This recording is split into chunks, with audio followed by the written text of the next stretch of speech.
be here and discuss. So what I'm going to talk about is one of the fundamental problems that we face today in AI, at least in my opinion, which is how to reconcile these two different words.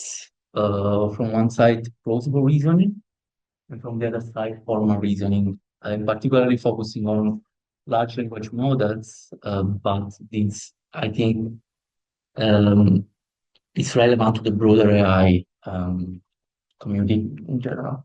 So yeah, just a bit of introduction about myself. I was I'm originally from Naples, Italy, from the south. I don't know if you've been there. Nice, really stereotypical Italian city. If you like pizza, we highly recommended to go there. But it's also really beautiful in terms of landscapes and so on. And then I moved for my PhD in UK to Manchester. Um, yeah, and spent 3.5 years there. And I still live in Manchester, actually. I love the city and it's really nice balance there. And then I moved for my postdoc in Switzerland to IDEA, which is a research institute affiliated to EPFL. So it's in the French area, in the middle of the Alps. A really quiet place, but lovely as well. And then, yeah, I finally moved back to UK, where I now started, last September, started the position as a lecturer in applications.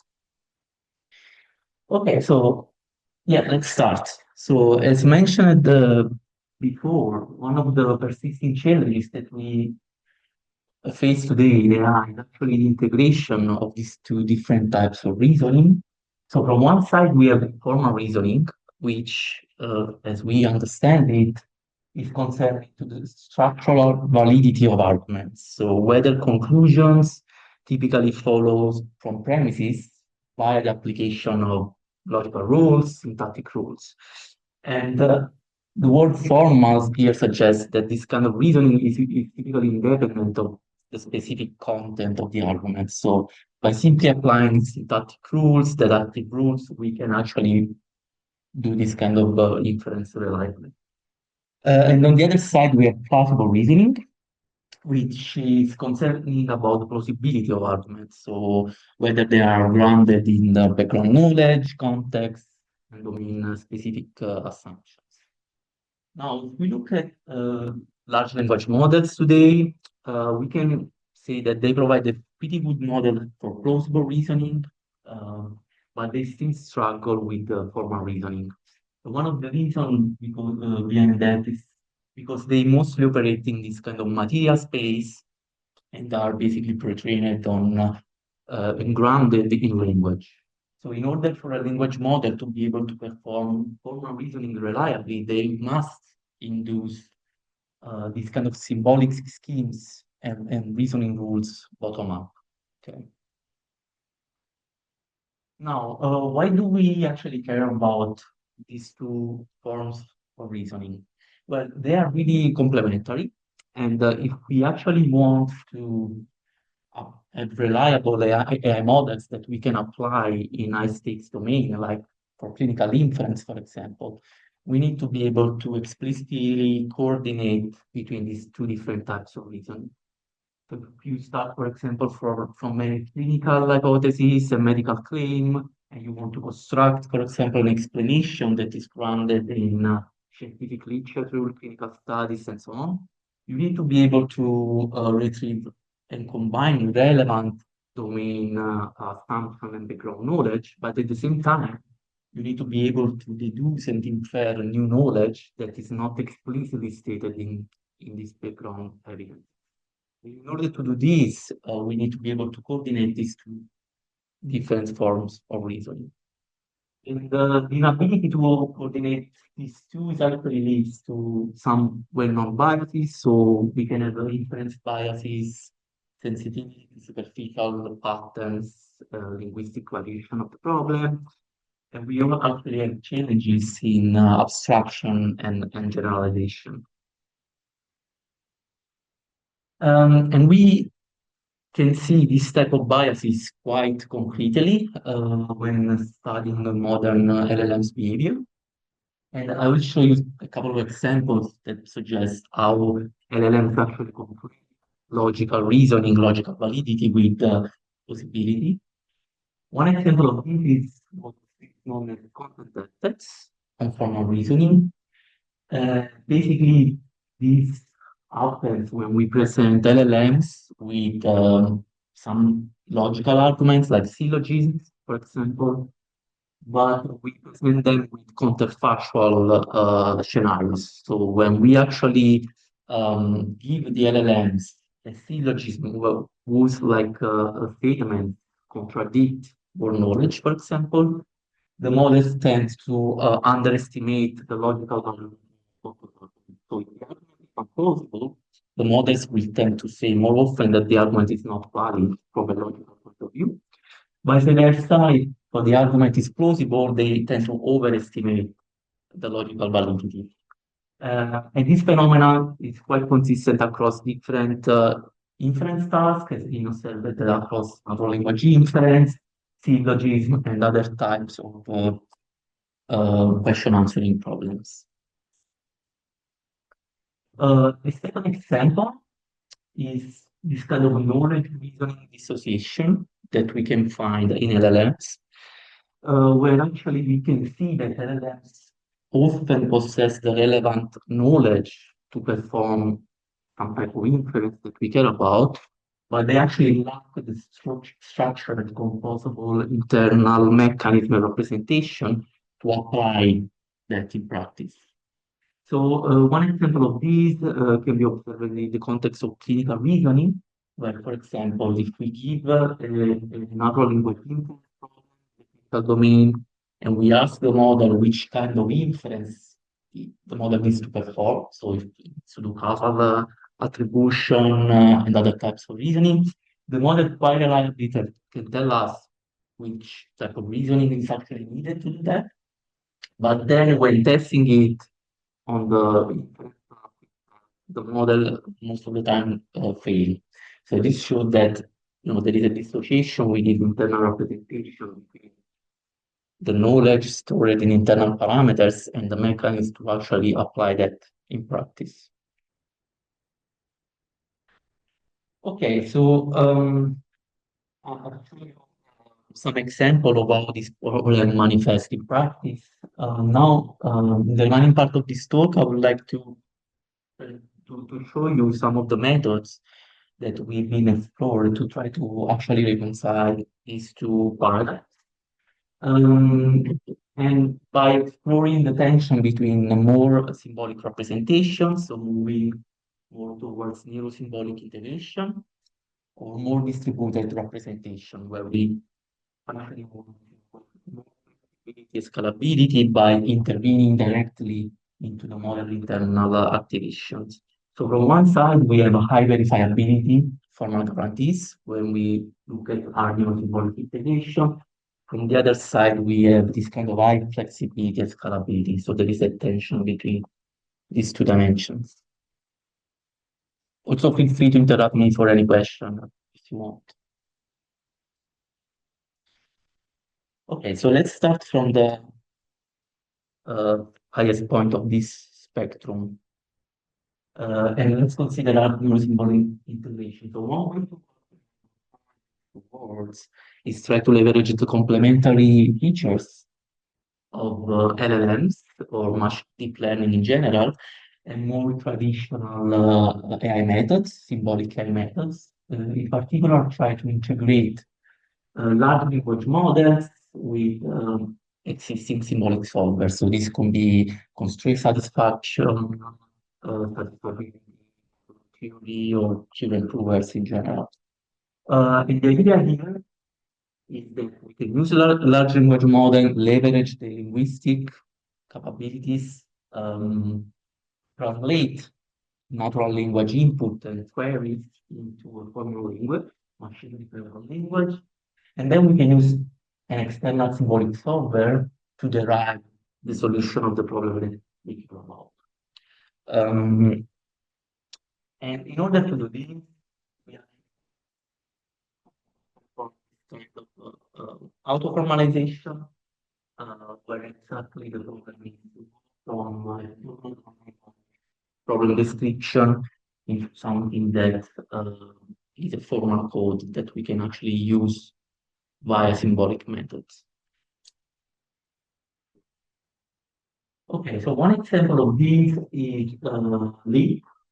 One of the early approaches trying to merge these two worlds. The idea is that you can have, for example, a theory or a reasoning problem. You can have a semantic parser, which is based on LLMs, which convert the premise and the conclusion into logical format. In this case, could be prologue, could be any formal language. And then you have the logic network that basically give you the answer. One problem that you may have is that LLMs are still probabilistic models, so they can give you different answers in different ways. And so the way we have to still mitigate this problem is to have like a majority vote approach where we run the semantic parsing multiple times and then we check each of the samples independently and then we combine them into a majority vote approach that gives you the final answer. Okay.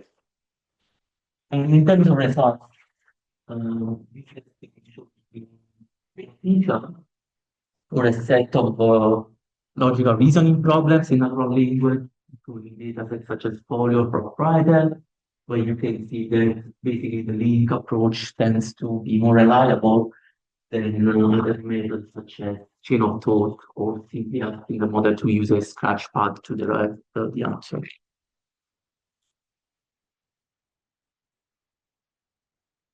Okay, so this is nice, but at the same time, we know that this kind of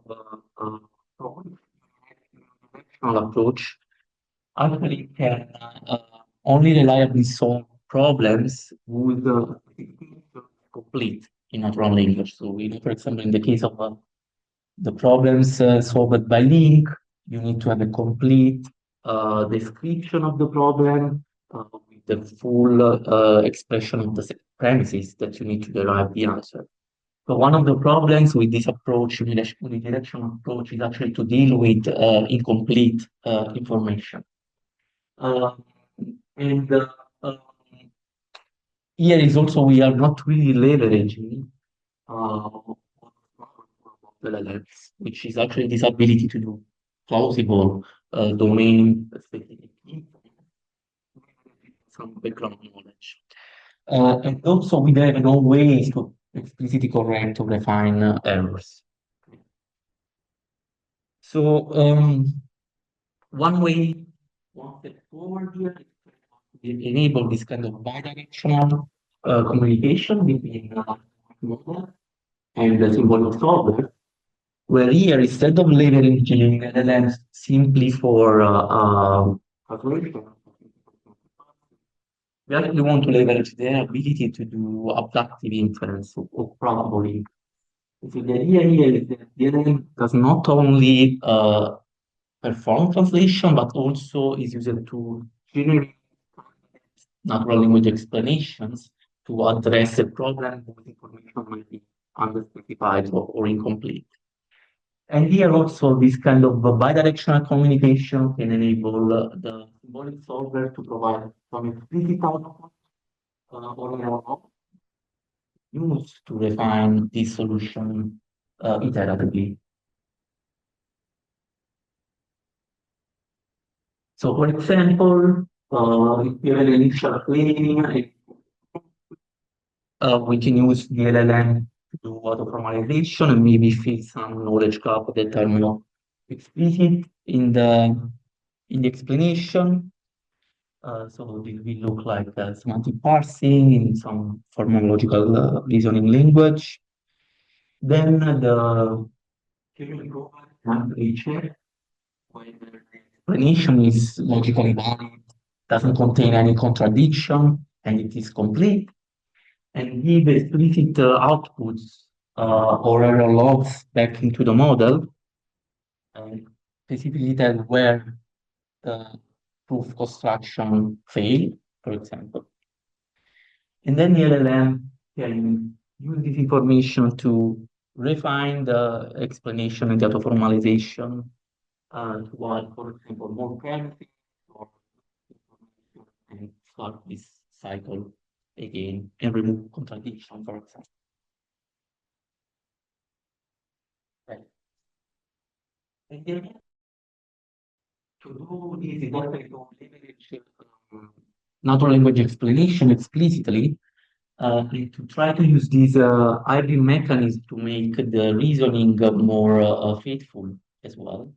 We know, for example, that chain of thought, when LLMs generate this kind of reasoning chains, they tend to be unfaithful and not grounded in logical reasoning. Actually, this is a mechanism to really ground the explanation generated by the model into logic. And the way it looks like is basically using another language inference problem. Basically, your hypothesis becomes the theorem to be proved. This can be a claim, for example, if you want to apply.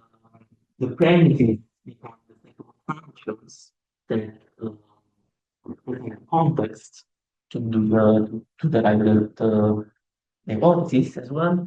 And then the explanation leverage in terms of logical reasoning rules and so on. And then show you the exact steps to derive the hypothesis from the practice.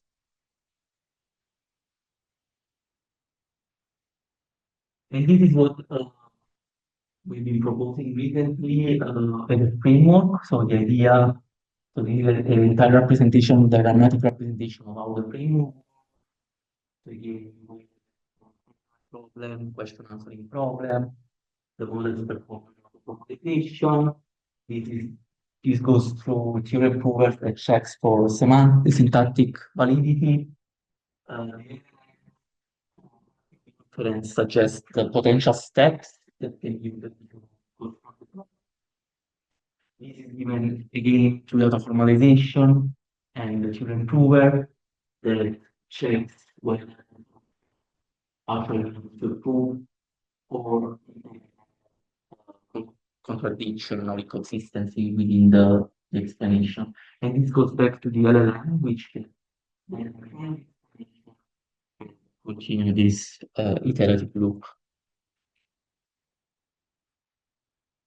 Okay, so how does this approach work? Well, we did some evaluation on different natural language inference question answering datasets, where the complexity of the explanation that is required to answer the questions can vary in complexity. And you can see from this graph how the iterative process leads to an improvement and monotonic improvement of the quality of the explanation. However, what we found also is that while the improvement is consistent for the explanatory sentences to derive the answer. Okay, so there is still some limitation when dealing with really complex scenarios. Also, one of the main approach lies in the auto-formalization process. Property of larger models. You can see on the left-hand side how Llama performs on auto-formalization versus GPT-4 in the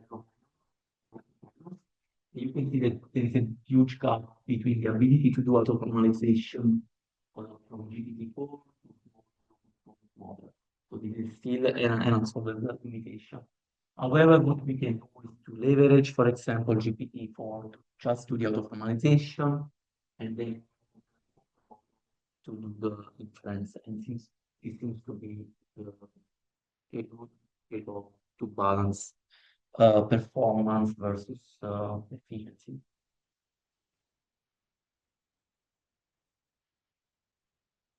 Okay, any question?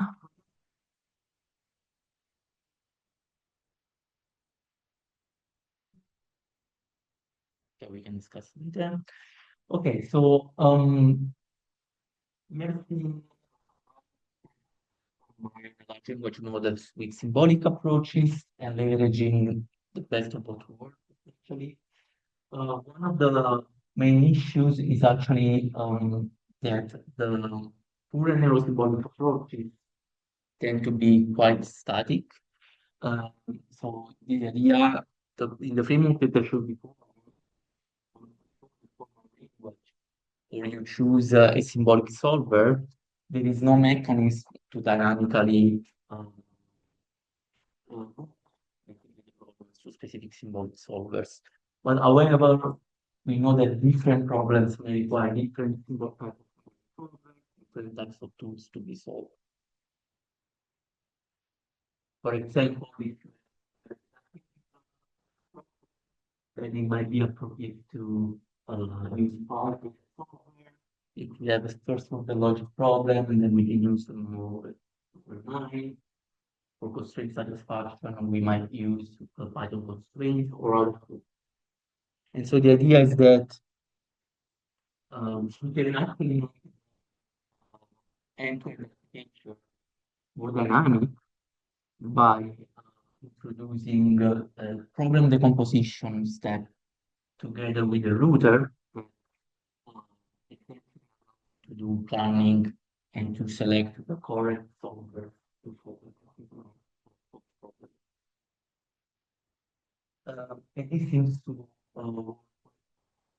when using LLMs for problem decomposition and also for selecting the type of solver based on the problem type that you have. Okay, so yeah, basically leverage LLMs to do this kind of auto-formalization, but then the question that remains is whether this kind of auto-formalization can generalize to more sophisticated and natural occurring. Uh, and yeah, we try to explore this problem because if you metaverse are symbolic integration at scale and also apply you need uh, models that are able to formalize complex entities, possibly taken from scientific literature on or the web in general. And so what we tried was to actually focus on mathematical definitions extracted from common definition from Wikipedia and also from specialized domains and the scientific papers, in particular from archives. And the question is whether LLMs can actually perform this auto-formalization reliably in real-world scenarios. Here you can see the difference that we have between sentences or statements in standard auto-formalization benchmarks, like such as MiniF2F, and the complexity of the sentences that we actually have occurring in real-world scenarios. So there is a quite big gap in terms of complexity, diversity, and language, linguistic variation, and notation as well. And so the idea is to actually use pipeline, uh, where we use auto-formalization together with the proof of system, which is when these kind of definitions can be reliably translated into a formal language, in particular Isabel, which is a high-order logical language that is widely used for children proving in mathematical domain. And then we can measure how many auto-formalization actually contains error or not. And what we actually see, unfortunately, is that there is quite a big gap between the dominant in the performance on real mathematical definitions, with the gap becoming wider when we actually use definitions that start from literature. So while LLMs are pretty good in formalizing statements from existing benchmarks, they still struggle to really apply this kind of auto formalization in the world. However, we also find some promising results when applying different refinement strategies, such as using the theory prover to give it feedback, or when we ground the formalized code into existing mathematical libraries. So a sort of retrieval augmentation for mathematics, which can give some reliable code. However, there's still some gap that needs to be filled. Okay, so let's see. Yeah, with this work, we can basically identify what are the limitations of existing approaches. First of all, we know that automation for complex real-world problems is still a major challenge, fortunately. We also have scalability issues when integrating very expressive logical solvers. So if we want to solve problems that prove in terms of proof depth, for example, the complexity of the explanation that is required, we actually have issues and real inference time gap. It also if some limited self-refinement capabilities is more language models. So this uh, approach is heavily reliant on large models such as GPT-4. Okay, so one then idea is that instead of just relying on this kind of integration, we might want to sacrifice a bit of logical rigors and formal guarantees in favor of more flexibility. And the idea is that we can move towards more structured natural language inference using symbolic methods, but without necessarily integrating the external symbolic solvers. And the idea for this is basically to leverage LLMs across the entire pipeline that we have described before. So in this case, we completely remove the need for external symbolic solvers or flexibility over common rigor. And the idea is that instead of using the symbolic solver, we can structure symbolic representations to reduce the content biases that we have observed before. The idea is that the LLM still performs this kind of formalization, translation of natural language into a symbolic representation, but then the entire pipeline of multi-step self-refinement is done entirely by the LLM. And one approach that is representative of this category is the symbolic chain of thought method. We basically or even a question within natural language. We convert this into a formal symbolic chain of thought, abstracting away the content in order to remove this kind of content biases. And again, this seems to perform quite reliably and also being more robust than naive approaches of chain of thought reasoning approaches. And another idea is to do this kind of formalization, mixing natural language and the symbolic variables. So the idea is that instead of translating everything into a formal language for sort of logic, we only need to formalize the relevant variables that are needed, but then the entire reasoning and quasi-symbolic natural language. And then again, this seems to make the models more reliable, um, giving them the ability to abstract for content and so be more robust to superficial variation or other. that you might have on different symbolic reasoning, logical reasoning data set. Another thing that can be done using quasi-symbolic trajectory is to perform what's known as process supervision, that we can collect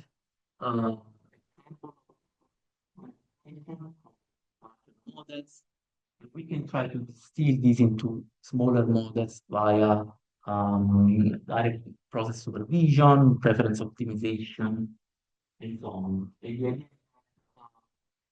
these kind of symbolic representations should give uh, the ability to improve their reasoning capabilities. And yeah, what we found is that actually symbolic trajectories instead of natural language, we can rely on generalization across small language models. Okay, so you see this kind of hybrid approach, which doesn't take into account. These, of course, give us more flexibility and so the ability to many different examples and complete tasks. But instead, this can sacrifice a bit of rigor and verifiability by removing the need for the symbolic solvers. Moreover, because methods from the picture and the symbolic solvers, some of the fundamental challenges still remain. So the model can see the trajectories and be sensible to some problem variation. And also compared to the hard neuro-symbolic information, the faithfulness of the generated chain of thought is not uh,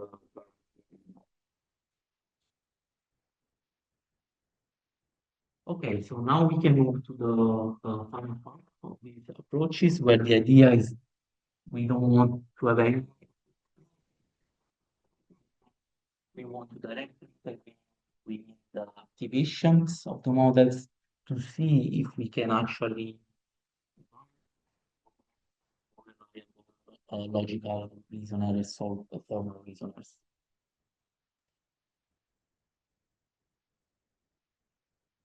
The idea is we don't care about chain of thought, about explanation generation, or approaches. What we want to do is to hopefully achieve some sort of latent phase disentanglement between the neural mechanisms that are responsible for plausible versus those responsible for formal reasoning, if there are any. Okay. What we want to do is to formal control by having directly on the internal representation. So hopefully by the end of this process, when the presentation that are clearly separable and that allow us to control the behavior if possible.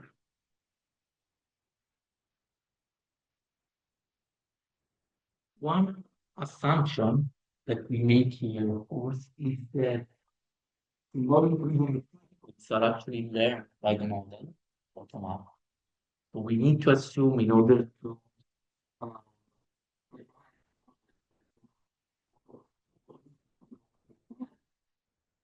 by retraining the model on large corpora, but then we can assume that this symbolic reasoning circuit, this symbolic core, is corrupted or contaminated by contextual knowledge. Okay, and this is what actually causes content effect mechanistically. So we did some mechanistic on syllogistic reasoning, and we found quite compelling evidence of this kind of behavior. So we are able to explore circuits, which are basically sub parts of the models, that are actually responsible for symbolic deductive reasoning. So they react and they fire basically when the model is provided with uh, both in terms of can isolate with high precision the components that are responsible for this kind of symbolic reasoning behavior. However, what we find is that when we provide the model with the implausible argument, so when even a syllogism where the sentences contradict word knowledge of plausibility, these circuits are actually not sufficient or necessary anymore.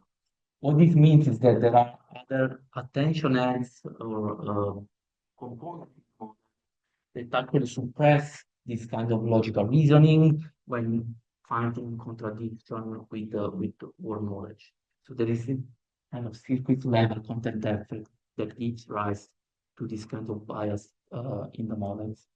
And so the question here is, can we actually mitigate this kind of circuit level content effect by isolating the symbolic circuit when needed? And the idea is that we can try to do so by using test time activation steering methods, where the idea is essentially to collect data. Okay. So if we start from reasoning, what we can do, we can give the models a set of examples that are plausible. We check whether the answer in terms of logical validity is correct or it's biased by the plausibility. And we use these what are called steering vectors, positive and negative steering vectors. So we collect positive steering vectors in which the model exhibits the unbiased behavior. Okay, when the model, for example, correctly deduce logical validity for a non-plausible argument. And we collect also negative, which represent all the cases in which the model is prioritizing plausibility over formal validity. Once we have these steering vectors, we can actually use them at test time to try to correct model behavior. So the idea is that the steering vector represent sort of ideal states where the model should be when performing logical reasoning. We can also collect other condition vectors to make this process basically dynamic and decide when to steer or when not to steer. So once we steering vector, what we can do at this time is provide with a new problem. We can take implementation model, for which layer you would like to intervene.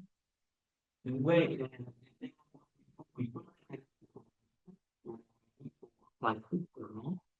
Like based, for example, on internal signal or confidence of the model. And then we can apply the to correct basically the internal state of the model. And the way steering vector is applied is simply by basically subtract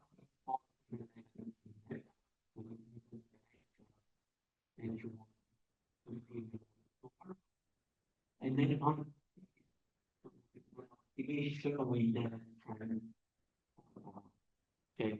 Basically the idea is that by doing so you actually try to uh, steer the behavior of the models towards more formal reasoning and logical validity. Uh, and what we found is actually that this method can quite reliably improve formal reasoning in language models, at least in this type of syllogistic reasoning scenario. And you can see it quite clearly here when looking at this diagram. On the left-hand side, we have the of the model boundaries, where we frame the attention and remove the previously very improved by the example.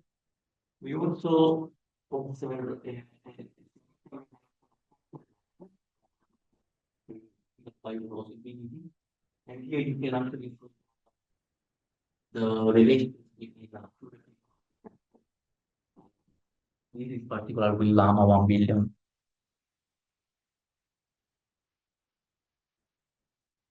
Then we also to try to see whether this approach is actually robust to prompt variation. So by basically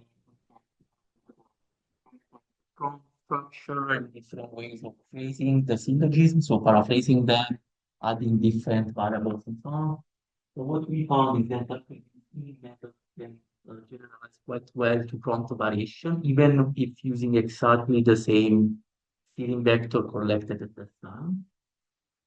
We also tried experiments of auto-domain or auto-distribution tasks, and this seems to generalize also partially to other logical reasoning data sets that are not necessarily syllogisms. However, we know that then we need to do further study in order to understand the mechanism that enable this kind of generalization. Another thing that we've been trying, which is not included here, is to check whether the and we are actually going to present a work at EACL where we found evidence that we could actually use steering vectors collected for English, for example, and reliably steer model behavior.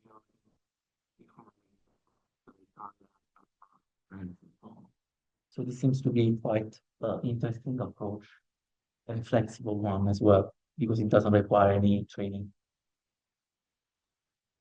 Okay, so just to summarize what we've seen, so we have explored different methods to try to reconcile these two different words of plausible and formal reasoning. We've seen how this can be done with neuro-symbolic integration, hybrid approaches and activation level interventions by intervening directly. Uh, and we also see that there is this kind of tension between hybrid formal guarantees versus flexibility and scalability. This tension, unfortunately, is still not entirely solved. So, as a community, we might need to actually find ways to uh, better balance these two spectrums.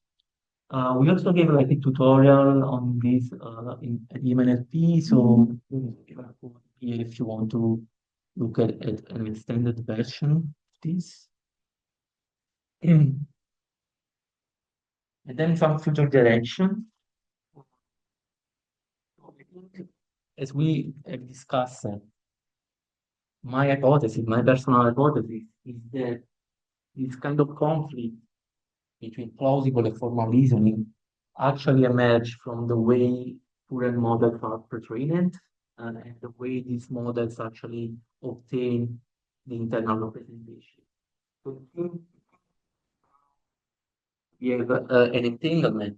If we look at the circuits of the model, we have an entanglement between what language and the formal reasoning sequence.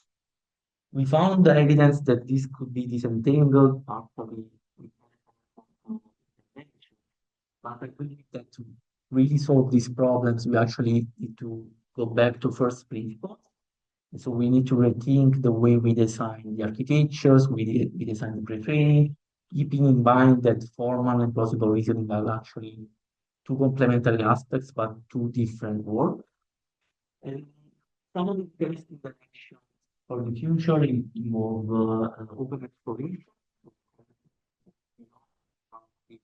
pre-training, and trying to uh, explore problems with increasing complexity that allow us to we teach the model where to store factual and linguistic knowledge and where to store reasoning. And another direction that I think is driven toward your modular architectures. The way transformers is that has to basically figure out implicitly how to derive representation from material. In the future, we might need to have explicit modularity and top-down control where we actually decide which part of the network is responsible for. And there are some nice directions that try to use, for example, mixture of experts or this kind of architecture, where we can for a particular reasoning task or a particular capabilities like logic, social behavior, language, word knowledge, and so on. I think this is potentially the way to move further.